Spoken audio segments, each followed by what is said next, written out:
ከመጽሐፍ ገጾች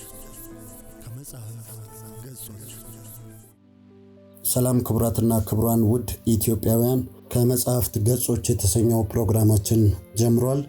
ኩርቢት ከተሰኘው መጽሐፉ ላይ ሙትና ሐውልት አጭር ልቦለድ እንደሚከተለው ይዘንላችሁ እንቀርባለን። ውድ ቤተሰቦቻችን ሰብስክራይብ፣ ላይክ፣ ሼር ማድረግዎን አይርሱ። ሙትና ሐውልት ደራሲ አለማየሁ ገላጋይ። ፕሮፌሰር ጤና አዳም ጥያቄ ምልክቱን መስሏል። እሱ በድን ሲሆን እሳቸው ግን ፕሮፌሰር ናቸው። ከቢሮአቸው ወዲያ ወዲህ ይላሉ። ሚዛናቸውን ለመጠበቅ እንዲረዳቸው እጃቸውን ወደ ኋላ ልከው አጣመሩ። ፕሮፌሰር የረበሻቸው በሕይወታቸው ገጥሟቸው የማያውቅ ሁኔታ ስላፋጠጣቸው ነበር። ሁለት ሰዎች፣ አንድ ወጣትና አዛውንት አያቱ በመኪና አደጋ ተጎድተው ከሞላ ጎደል የአንድ ሰው አካል ብቻ ቀርቷቸው መጡ። ከሁለቱ ሰዎች የተገኘው አካል በዝርዝር ማስታወሻቸውን ገለጡ። አዎ፣ ሁለት አይን፣ አንድ ማለት ነው። አሁንም ሁለት እግር፣ አንድ ልብና አንድ ሙሉ አንጎል። ልቡ የወጣቱ ሲሆን አንጎሉ ያዛውንቱ ነው። በዚህ ላይ የወጣቱ ቀሪ የላይኛው ማቀፊያ አካል ሊገጣጠም በማይችልበት ሁኔታ ተፈረካክሷል። ፕሮፌሰር ያስጨነቃቸው የቁስለኞቹ አካል ጉዳይ ሳይሆን የሐሳባቸው አለመገጣጠም ነበር።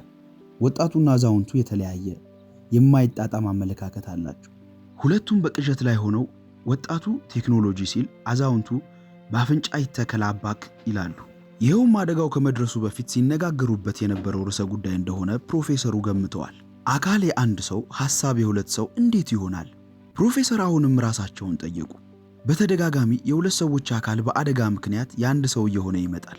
አብዛኛውን ጊዜ አብረው የሚውሉት በእድሜና በሐሳብ የተቀራረቡ ሰዎች በመሆናቸው አንድ አድርጎ በመተሳሰብ እንዲኖሩ ለሚደረገው ሳንካ አልተፈጠረባቸውም ነበር።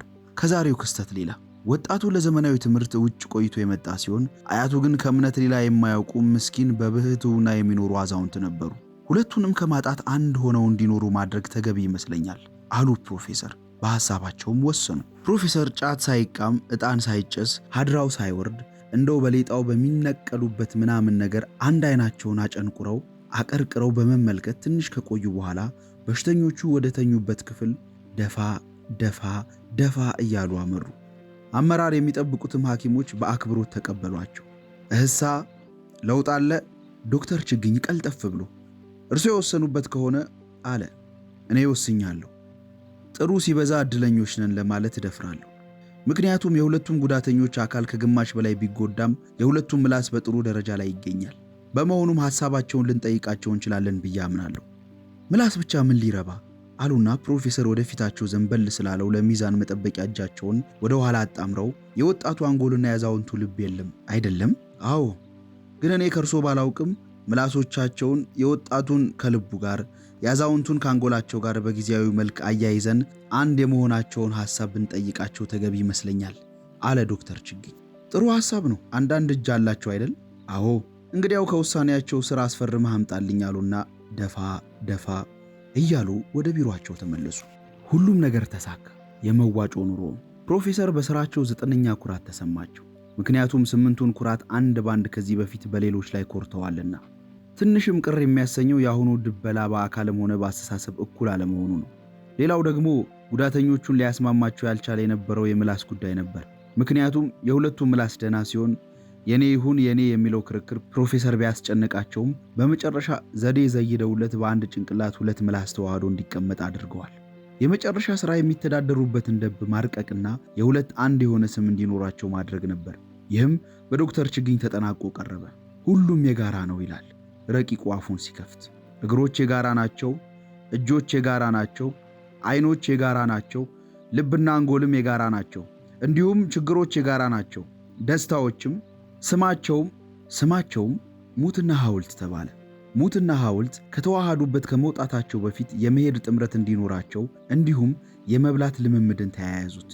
የሙት እግር ነጠር ሲል በዘመናዊነት የሐውልት እግር ደግሞ ኮሰስ ይላል።